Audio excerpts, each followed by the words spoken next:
Hoje, a nossa análise aprofundada cai direto num daqueles documentos que quem trabalha com gestão, segurança do trabalho ou recursos humanos já conhece de nome há muito tempo. Uhum, com certeza.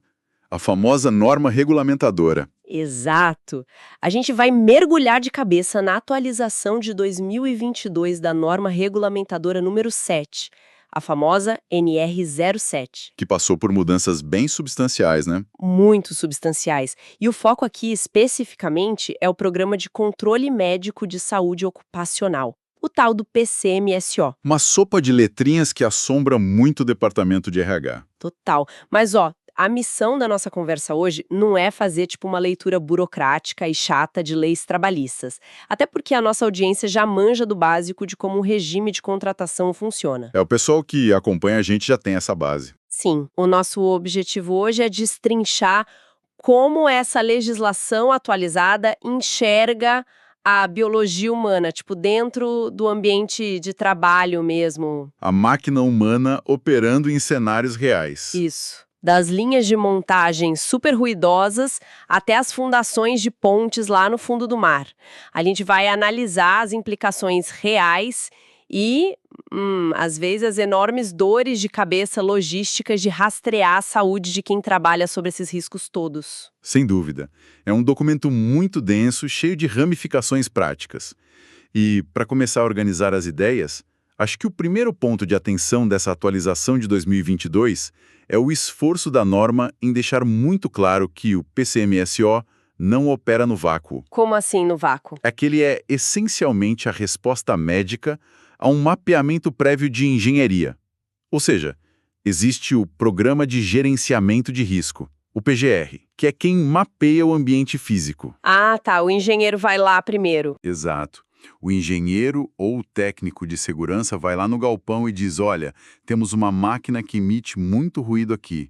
Ou temos um solvente químico perigoso sendo usado naquela sala ali. E aí entra o PCMSO. Isso. O PCMSO pega essa planta de riscos, esse mapa, e traduz isso para a saúde humana.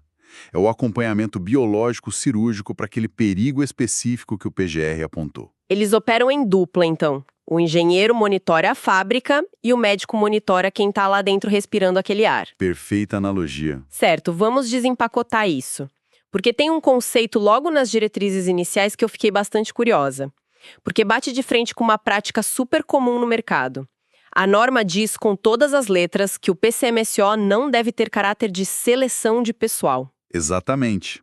E esse é um ponto de atrito gigantesco no mercado corporativo. Imagino. Historicamente, muitas organizações tentavam usar o exame admissional como uma espécie de peneira, sabe?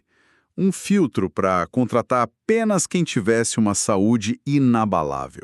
Os super-homens, por assim dizer. A famosa busca pelo funcionário que nunca vai dar atestado. Pois é, mas a lei proíbe isso. O objetivo de avaliar a aptidão de um funcionário não é excluir alguém que tem uma condição crônica, por exemplo, a menos que aquela condição específica torne a execução daquela tarefa perigosa para ele próprio ou para terceiros. Peraí, deixa eu ver se eu entendi. Então, se o candidato tem, sei lá, hipertensão ou diabetes, mas a vaga é para um trabalho de escritório comum, o médico do trabalho não pode reprovar o cara só por causa dessa doença. Não pode e não deve. Se a condição não impede a função e o ambiente da empresa não vai agravar essa condição, o papel do exame médico é só identificar essa situação para proteger o indivíduo ao longo do tempo. É uma mudança de mentalidade, né? Total. O PCMSO é uma ferramenta de alocação segura. A ideia é monitorar se o trabalho está adoecendo a pessoa e não punir a pessoa por já ter uma condição de saúde pré-existente. A norma quer que a saúde ocupacional foque na prevenção, na adaptação do ambiente. E não ser um departamento de exclusão social disfarçado de avaliação médica. Perfeito. É exatamente essa visão. O que faz muito sentido quando a gente olha para aquela esteira de exames que a norma exige ao longo de toda a vida do profissional dentro da empresa. Tem o exame admissional, claro, feito antes de começar a trabalhar. Tem o periódico. Que a frequência depende muito do nível de risco da atividade daquele cargo. Uhum. E tem aquele exame de retorno ao trabalho, que tem uma regra bem específica, né? Ele é obrigatório se a pessoa ficar afastada por 30 dias ou mais. Sim, o gatilho da lei são os 30 dias. Independentemente de ser por uma doença ocupacional ou, sei lá, porque a pessoa quebrou a perna jogando futebol no fim de semana. Exato, e faz todo sentido clínico. Porque um mês inteiro de afastamento pode alterar significativamente a condição física do indivíduo para reassumir exatamente as mesmas tarefas de antes. Entendi. E além desse, nós temos o exame de mudança de riscos ocupacionais. Antigamente a galera falava muito em mudança de função, mas a norma de 2022 foi bem mais precisa nisso. Ah, então se eu mudo de cargo, mas continuo no mesmo escritório. Você não precisa necessariamente do exame. Você pode mudar de cargo e continuar na mesma sala, sem nenhum risco novo. O exame só é obrigatório se os riscos mudarem. E claro, fechando o ciclo, temos o exame demissional, que tem que ser feito em até 10 dias contados do término do contrato de trabalho. Agora, pensando um pouco no ecossistema das empresas no Brasil, a gente sabe que a grande corporação, a multinacional, tem um departamento médico próprio gigantesco. Mas e a padaria da esquina? Como fica o peso dessa burocracia toda para pequenas empresas? Esse é um insight muito importante sobre como a legislação brasileira tenta equilibrar as coisas.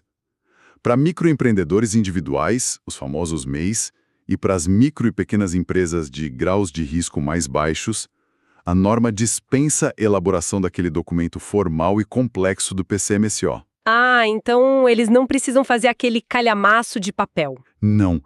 Isso tira um peso burocrático enorme das costas do pequeno empresário.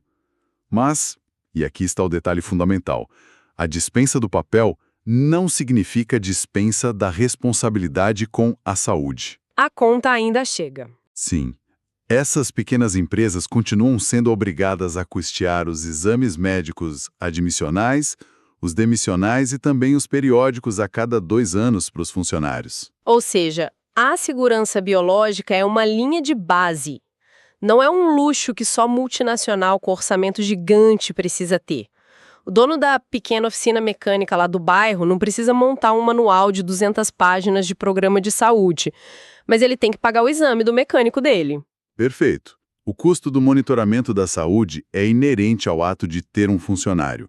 Seja você o gestor de uma refinaria de petróleo enorme ou do comércio aí do seu bairro. Falando em refinarias e esses riscos mais pesados, vamos entrar nos anexos da NR7, porque é aqui que o texto deixa de parecer uma cartilha de RH e vira quase um manual de toxicologia forense.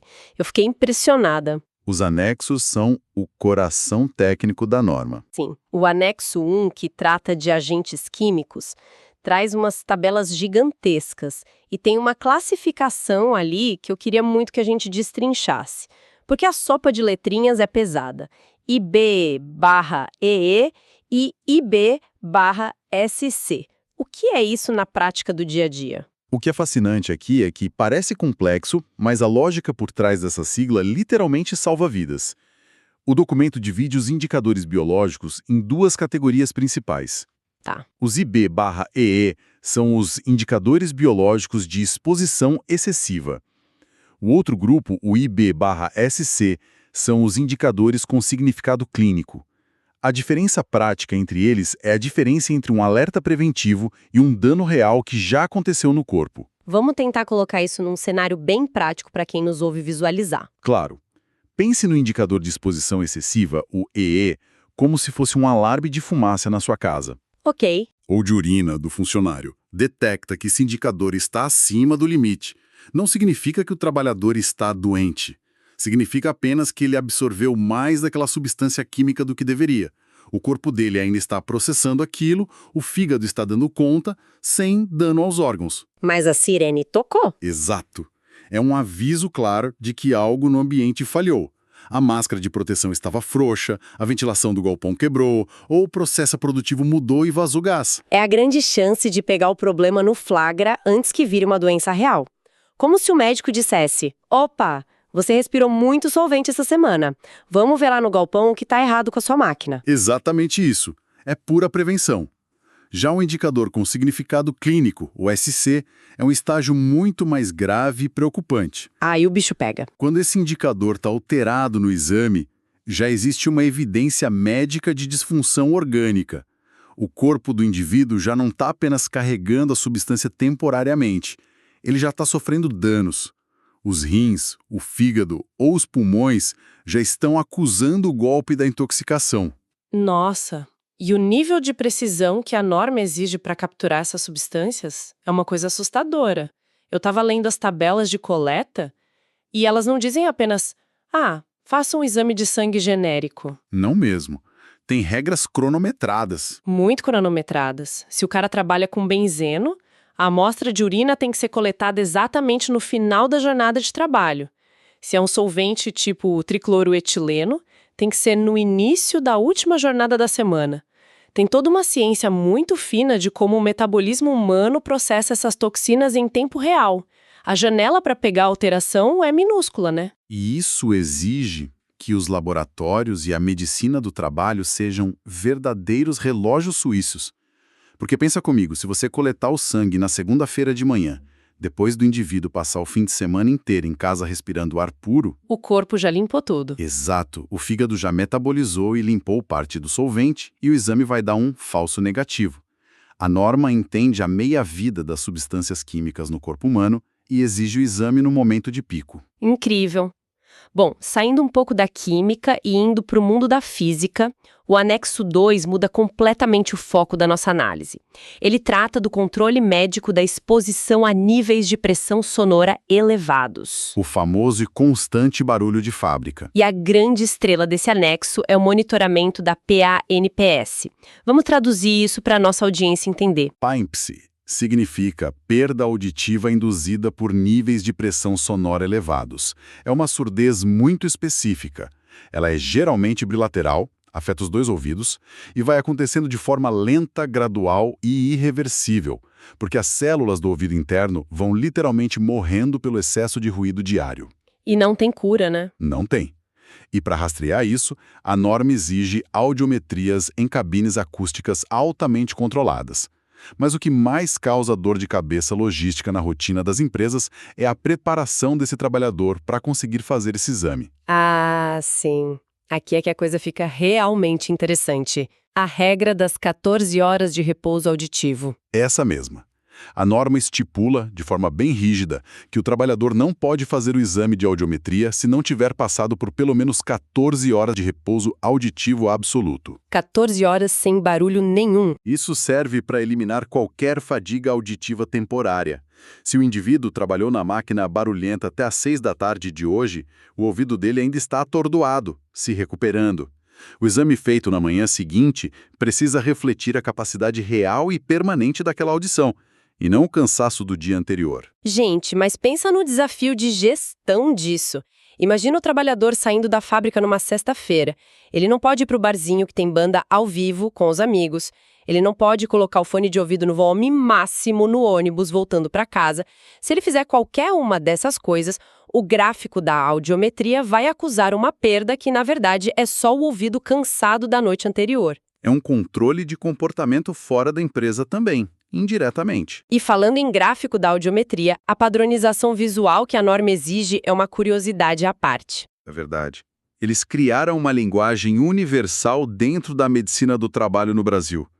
Independentemente de onde o exame for feito, as respostas da orelha direita têm que ser registradas no papel com símbolos circulares vermelhos.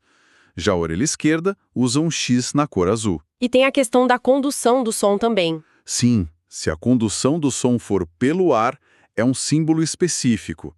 Se for por via óssea, o equipamento vibrando no osso é outro. A ideia é que qualquer médico de empresa, seja em Manaus ou lá em Porto Alegre, bate o olho naquele papel e sabe exatamente qual ouvido está falhando e em qual frequência sonora. Agora, tem uma abordagem nesse anexo do ruído que eu achei uma quebra de expectativa total.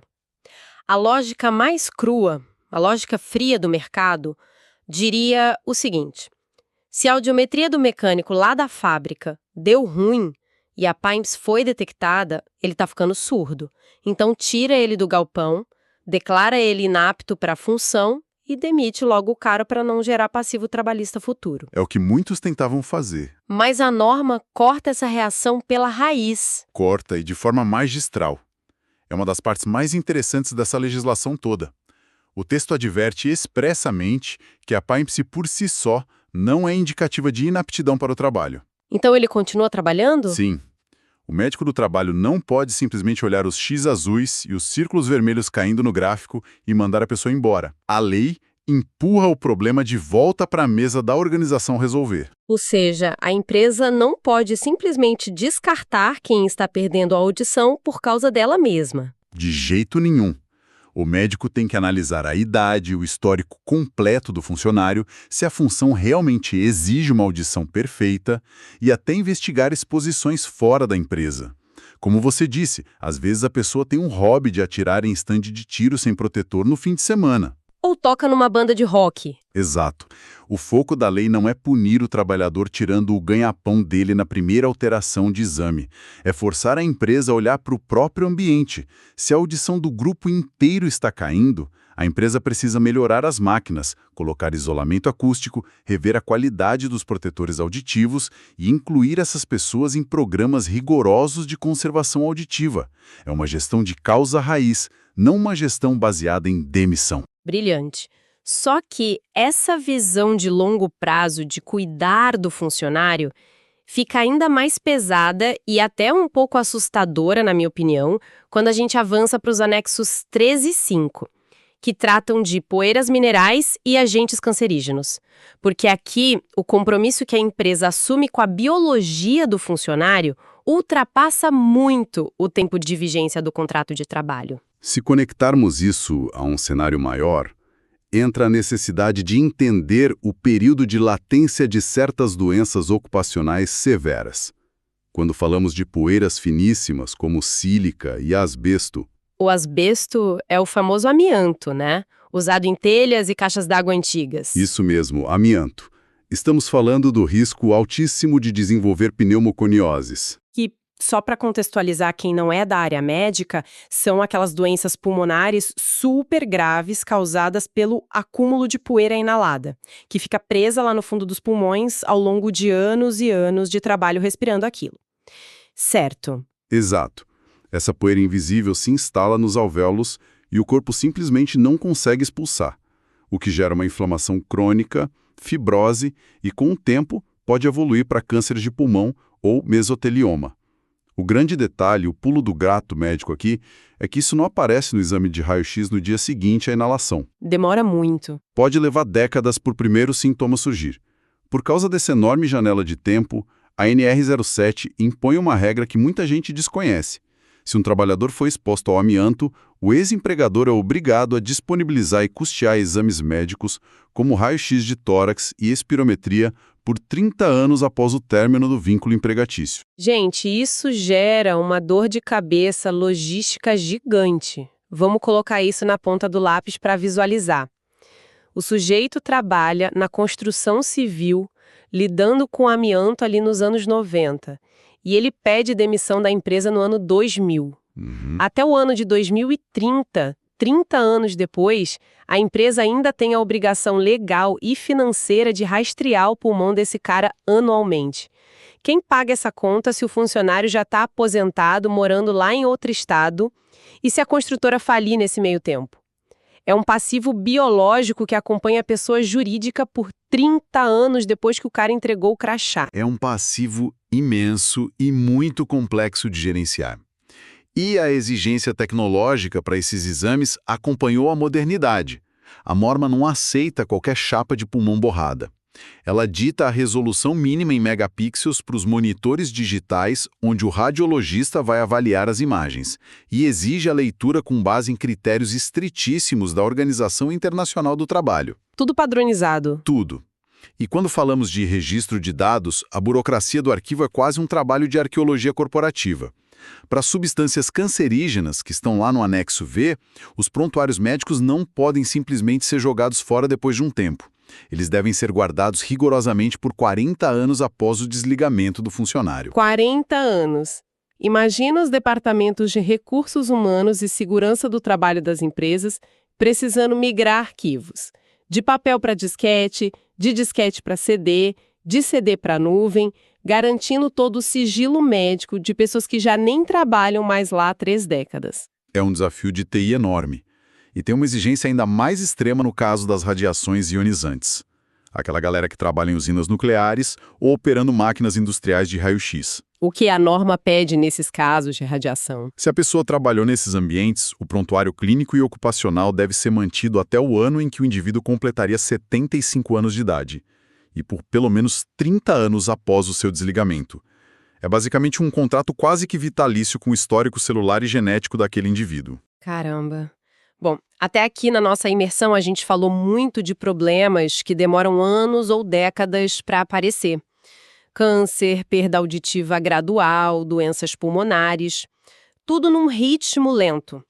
Mas o anexo 4 da NR7 nos joga para um cenário onde um erro de cálculo mata em questão de minutos. É o anexo mais tenso da norma. Vamos mergulhar, literalmente, no mundo das condições hiperbáricas. Esse anexo lida com a física brutal e imediata da pressão atmosférica sobre o corpo humano. Estamos falando de atividades de mergulho profissional profundo e de trabalhadores da construção civil pesada que operam sob ar comprimido. O desafio biológico aqui é gerenciar o que acontece com os gases dentro do nosso próprio sangue quando a pressão externa é artificialmente aumentada ao extremo e depois diminuída. Para dar um pouco de contexto visual, porque não é todo mundo que cruza com esse tipo de obra na rua indo para o trabalho, a norma fala muito de trabalhos em campânulas, que são aqueles grandes sinos de mergulho que descem as equipes de engenharia para o fundo do mar ou rios escuros. E fala também de trabalhos em tubulões. Que são clássicos na engenharia civil. Sim. Para quem não é da engenharia, tubulões são basicamente cilindros gigantes de aço ou de concreto que são usados para fazer a fundação de pontes gigantes ou grandes edifícios cravados muito fundo na terra, lá onde a água do lençol freático ameaça invadir tudo, e para a água não inundar o buraco enquanto os caras cavam, injeta-se ar sob altíssima pressão lá dentro. E os trabalhadores descem nesse ambiente pressurizado, lá no fundo da terra para cavar. É um trabalho pesadíssimo e claustrofóbico. É uma das frentes de trabalho mais extremas. E o grande problema médico disso não é necessariamente a descida até lá, ou cavar no ambiente de alta pressão. O perigo real é a volta à superfície. A descompressão. Exato. Quando o trabalhador está lá embaixo, sob alta pressão, que a norma mede em ATA, que significa atmosferas absolutas, o corpo dele absorve muitos gases inertes do ar respirado, principalmente o nitrogênio. Esse nitrogênio se dissolve no sangue e entra nos tecidos do corpo. Se ele volta para a superfície, para a pressão atmosférica normal que a gente vive, rápido demais, esse nitrogênio dissolvido não tem tempo hábil de ser exalado pelos pulmões através da respiração normal. E aí ele vira gás de novo dentro do corpo. Isso. Ele forma bolhas literais dentro das veias e artérias. É a famigerada doença descompressiva. Só e sobem com tudo. Só que no corpo humano, essas bolhas bloqueiam o sangue de chegar no cérebro, nos pulmões ou nos órgãos vitais, causando embolia e necrose imediata. Para evitar que isso aconteça, as regras dessa atualização da NR exigem um nível de engenharia de segurança que é impressionante. Isso levanta uma questão importante sobre os limites humanos. Só para ter uma ideia do rigor do texto. A regra básica desse anexo é que o trabalhador não pode sofrer mais de uma compressão em um período de 24 horas. Só pode descer uma vez por dia. Salvo exceções raríssimas de curtíssima duração em tubulões específicos, o corpo humano só tem permissão legal para ser submetido a esse estresse pressórico uma única vez por dia. Acabou o turno, acabou a compressão. E a volta para casa desse cara também é cheia de restrições. A lei traz uma proibição absoluta muito curiosa. A empresa não pode submeter, nem sequer autorizar que esse trabalhador faça viagens de avião ou suba altitudes superiores a 700 metros nas 24 horas seguintes a um mergulho seco. Tem uma razão física letal para isso. Porque a pressão da cabine do avião comercial é menor do que a pressão ao nível do mar, o que seria o gatilho suficiente para fazer essas microbolhas residuais de nitrogênio se expandirem de novo e causarem um acidente vascular grave durante o voo, lá no alto. E se for um mergulho do tipo saturado, que é bem mais profundo e duradouro no fundo do mar, a proibição de voar salta para 48 horas de espera. E por saberem que incidentes gravíssimos podem acontecer, mesmo seguindo todas essas tabelas de segurança à risca, a exigência estrutural de socorro da norma é altíssima. Para trabalhos em túneis pressurizados ou mergulhos a partir da costa, a organização tem que manter uma câmara hiperbárica de tratamento operando ininterruptamente, 24 horas. Ali do lado. Sim, e não pode ser conveniada a uma clínica do outro lado da cidade no meio do trânsito. Tem que estar localizada a uma distância que garanta que o trabalhador acidentado consiga ser resgatado, transportado e comece a receber a recompressão de tratamento em, no máximo, 1 hora. 1 hora é, literalmente, a janela apertada entre a vida e a morte, ou uma sequela neurológica irreversível. E o que mais me chamou a atenção lendo toda essa parte foi a matemática exata da descompressão. Tem tabelas gigantescas nos anexos que mostram que o processo de retorno à superfície é lento e meticulosamente fatiado em etapas. É um algoritmo biológico rígido. Vamos pegar a tabela 2.3 da norma, por exemplo? Se o sujeito trabalhou lá no fundo de um tubulão por um período entre 1 hora e meia e 2 horas, enfrentando uma pressão de 2.8 a 2.9 ATA, que é quase 3 vezes a pressão atmosférica normal que a gente sente aqui fora. Quando dá hora de ir embora, ele não pode simplesmente pegar o elevador da obra e sair para o refeitório para almoçar. De jeito nenhum. Ele precisa entrar em eclusas ou pequenas câmaras de transição onde a pressão vai caindo bem aos pouquinhos. Fica lá 5 minutos em uma determinada pressão intermediária, depois o engenheiro ajusta o ar levemente e ele senta e espera mais 15 minutos. Depois, ajustam de novo a válvula e ele fica mais 35 minutos ali só esperando o corpo respirar o nitrogênio para fora. O tempo total só de descompressão é de 55 minutos para limpar o organismo de um turno que durou menos de 2 horas. É quase 1/3 do tempo de trabalho só para poder voltar a respirar o ar normal. É uma matemática absurda e a velocidade da queda de pressão na câmara não pode ultrapassar a marca de 0,4 atmosferas por minuto.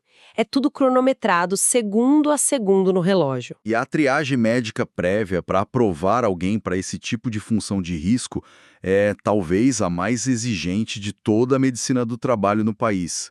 O responsável médico do programa deve ser obrigatoriamente um médico qualificado em medicina hiperbárica. Não pode ser um clínico geral. E os exames admissionais e periódicos anuais para esses trabalhadores específicos incluem eletroencefalograma, para mapear as atividades elétricas cerebrais, além de ecocardiogramas do coração e testes ergométricos super pesados. E eles fazem raio-x das articulações também, não é isso? Dos ombros, dos joelhos? Correto. O foco nas grandes articulações ocorre porque a doença descompressiva, na sua forma mais crônica e silenciosa, causa a osteonecrose, que é basicamente a morte lenta do tecido ósseo nas extremidades dos ossos longos do corpo. Meu Deus! Então, radiografar ombros e joelhos a cada 2 anos, religiosamente, é uma tentativa clínica de flagrar se as microbolhas de nitrogênio estão destruindo a circulação nas articulações desse mergulhador ao longo das temporadas de trabalho. É rastreamento de dano estrutural. Bom, então, o que tudo isso significa? Amarrando tudo que a gente discutiu nessa nossa jornada hoje. Saímos daquelas regras para MEIs e pequenas empresas que precisam pelo menos pagar o exame básico na clínica. Passamos pelos limites químicos estritíssimos medidos na urina no final do expediente. Avaliamos a loucura do repouso auditivo de 14 horas para não reprovar injustamente o ouvido do mecânico. Vimos que os arquivos médicos são guardados na nuvem ou no papel por até 40 anos. E chegamos nessas câmaras de descompressão ultracronometradas para evitar bolhas letais no sangue. A leitura final que fica é que a NR7 atualizada é, na verdade, um sistema de vigilância epidemiológica contínuo e gigantesco. Exatamente. Ela pega a biologia de quem trabalha e cria uma trilha de dados, um rastro invisível que acompanha o cidadão brasileiro até a velhice dele, muito além da carteira de trabalho. É uma perspectiva brilhante e muito precisa do que esse documento gigantesco realmente propõe. A medicina ocupacional, quando aplicada conforme essa legislação manda, é acima de tudo a ciência da antecipação e da rastreabilidade biológica. E o convite, a reflexão que eu faria para quem está acompanhando a nossa discussão hoje é justamente tentar olhar para a própria realidade corporativa com essas novas lentes. Com certeza. O que salta aos olhos ao observar os programas de saúde de onde a nossa audiência trabalha hoje é a complexidade de cruzar as tabelas matemáticas da engenharia com a imprevisibilidade do corpo humano. Ou é o simples fato de que as empresas carregam nas costas a responsabilidade legal por eventos biológicos que podem estourar 3 décadas no futuro. Ter ciência dessa arquitetura invisível de proteção e guardar bem o seu próprio histórico de saúde ocupacional ao longo da carreira é essencial nos dias de hoje. E pensando nesse histórico sendo guardado e nas leis rígidas que regulam tudo isso, fica uma provocação final para tentarmos imaginar o amanhã. Nós vimos hoje regras ultra detalhadas para fábricas pesadas, construção profunda de tubulões, minas com amianto, ambientes com radiação. A lei mapeia o dano físico clássico da Revolução Industrial até agora. Mas à medida que a grande massa de trabalhadores migra cada vez mais para modelos remotos de home office, ou até mesmo começando a flertar com ambientes imersivos de realidade virtual e metaverso para realizar suas tarefas diárias corporativas, a grande questão é: como a medicina do trabalho vai se adaptar a isso? É um desafio geracional. Será que nas próximas atualizações da NR7, na próxima década, o ambiente de risco a ser rigorosamente monitorado e fiscalizado não será mais a poeira de sílica, mas sim a ergonomia da mesa de jantar do funcionário? Ou, de uma forma bem mais complexa, qual será o impacto neurológico e oftalmológico de décadas de exposição contínua a telas superbrilhantes e realidades simuladas o dia inteiro? Se hoje a legislação se dobra e cria tabelas gigantes para proteger o pulmão e o ouvido do trabalhador por 30 anos pós-demissão, como ela fará para proteger a mente e a atenção na nossa próxima década de trabalho digital hiperconectado? Fica aí a reflexão para todo mundo. É um ótimo ponto para fecharmos a discussão riquíssima de hoje. É um cenário futuro que certamente vai exigir revisões tão profundas e complexas quanto essas que vimos nesse documento de 2022. Foi excelente dissecar as entrelinhas e a aplicação prática dessas regulamentações lado a lado. Com certeza, ajuda muito a colocar em perspectiva as verdadeiras engrenagens invisíveis de segurança e medicina que rodam silenciosamente nos bastidores das grandes e pequenas operações espalhadas pelo país. Muito obrigada a quem nos ouve por acompanhar mais essa nossa jornada pelos anexos e regras do mundo do trabalho. Continuem com essa curiosidade afiada, sempre questionem o que parece apenas burocracia de papel e nos vemos na nossa próxima exploração. Até a próxima!